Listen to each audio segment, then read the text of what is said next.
Assalamualaikum warahmatullahi wabarakatuh. Perkenalkan, nama saya Muhammad Rizky Maulana, NPM 10070217033. Saya berasal dari program studi teknik industri, Fakultas Teknik Universitas Islam Bandung. Saat ini saya akan mempresentasikan hasil tugas akhir saya yang berjudul Strategi Pengembangan Produk Tahu menggunakan metode Quality Function Deployment (QFD) dan Analytical Hierarchy Process (AHP), studi kasus UD Sri Kandi.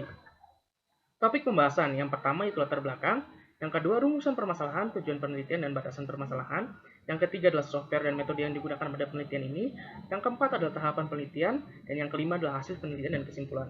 Latar belakang, objek penelitian pada penelitian saat ini yaitu UD Sri Kandi, yang merupakan salah satu pelaku usaha pembuatan tahu yang berdiri sejak pada tanggal 19 Mei 2009 di Desa Wirakangan, Kabupaten Indramayu. Adapun latar belakang penelitian yang pertama yang dari segi produk. Produk yang diproduksi oleh UD Sri Kandi saat ini sangat kurang beragam, yaitu hanya berupa produk olahan tahu saja. Yang kedua yaitu dari segi penjualan. Penjualan cenderung menurun dari setiap tahunnya. Dari tahun 2018 sampai 2021 ini cenderung sangat menurun. Selain itu dengan adanya pandemi COVID-19 saat ini juga memberikan dampak tersendiri bagi perusahaan. Dari segi konsumen bosan dengan produk yang hanya itu saja. Dan latar belakang lainnya itu merupakan pengembangan produk tahu ondol yang dimiliki oleh UD Sri Kandi.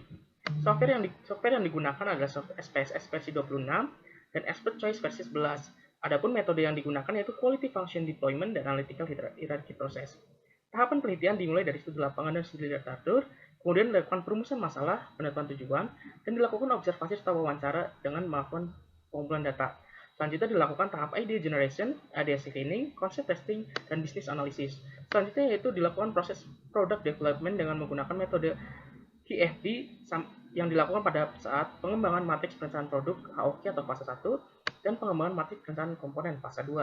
Dan selanjutnya dilakukan pemilihan penentuan produk dengan menggunakan metode AHP. Hasil penelitian dari idea generation itu merupakan tahap-tahap penentuan ide yang didapatkan dari hasil observasi dan pengamatan di e-commerce Tokopedia, yaitu dengan mengamati produk olahan tahu yang ada di Tokopedia tersebut, dapatlah karakteristik untuk olahan tahu yang akan dibuatnya.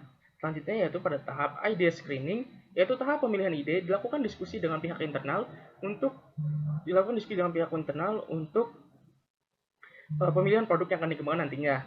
Yaitu pada tahap konsep testing, tahap percobaan, dilakukan proses percobaan pembuatan produk tahu katsu dengan memperhatikan berbagai aspek terkait kebutuhan dan keinginan konsumen. Selanjutnya pada tahap bisnis analisis, diperkirakan pengembangan produk tahu katsu ini dapat memberi keuntungan bagi perusahaan.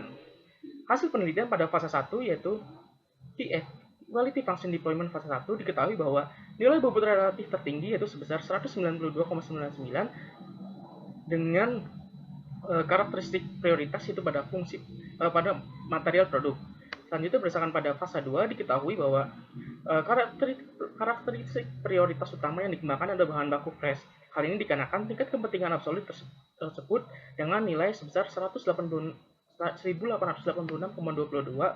dan merupakan nilai terbesar dari karakteristik lainnya. Selanjutnya adalah penentuan pemilihan produk dengan menggunakan metode AHP dengan bantuan aplikasi Expert Choice.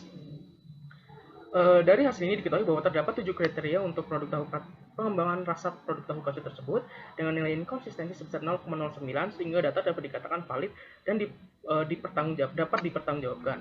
Selanjutnya itu pada bobot prioritas kriteria 1, pada bahan baku fresh diketahui bahwa nilai inkonsistensi sebesar di bawah 0,1 sehingga data dapat dikatakan valid. Kemudian pada bobot prioritas subkriteria 1 terdapat produk aman dikonsumsi, produk tahan lama, dan bisa tukar produk. Semuanya memiliki nilai inkonsistensi sebesar di bawah 0,1 semua. Bobot prioritas kriteria 2 yaitu tekstur lembut. Dan prioritas ketiga yaitu variasi rasa baru. Bobot prioritas kriteria 4 yaitu bentuk menarik. Bobot prioritas kriteria 5 yaitu warna tidak mencolok. Bobot prioritas kriteria 6 yaitu harga murah. Dan bobot prioritas kriteria 7 produk tidak mudah hancur. Lalu berdasarkan hasil bobot prioritas global diketahui bahwa nilai terbesar diraih oleh rasa bayam dengan nilai 0,298. Selanjutnya itu pada tahapan pengambilan keputusan, berdasarkan hasil pengambilan expert choice diketahui bahwa rasa bayam memiliki nilai bobot prioritas tertinggi yaitu sebesar 0,298 sehingga rasa bayam menjadi pilihan utama dalam pengembangan produk. Selanjutnya pada tahap analisis yaitu berdasarkan produk dihasilkan yang diskusi dengan pihak internal pabrik, tahu katsu menjadi pilihan produk untuk dikembangkan di masa yang akan datang. Analisis bisnis, produk tahu katsu dapat meningkatkan keuntungan perusahaan, dan pada QFD yang digunakan pada fase 1 dan fase 2 saja, karakteristik utama yang dikembangkan itu berupa rasa tahu katsu. Kemudian pada tahap AHP, berdasarkan hasil data diketahui bahwa rasa bayam menjadi prioritas utama yang dikembangkan dengan nilai 0,298%. Berdasarkan kesimpulan, diketahui bahwa tahu katsu menjadi produk pilihan utama dengan rasa bayam, dan pada tahap bisnis analisis menunjukkan bahwa keuntungan yang sebesar. Kemudian ada prioritas karakteristik teknik yang ditentukan untuk pengembangan satu katsu, dan usulan yang terpilih yaitu rasa bayam. Kemudian saran penelitian dilakukan hanya pada fase produk development di NPD life cycle saja. Kemudian di GFD diharapkan dapat dikembangkan pada fase 3 dan fase 4. Dan 3, untuk pemilik perusahaan diharapkan dapat memperhatikan produk saat ini dengan perkembangan zaman.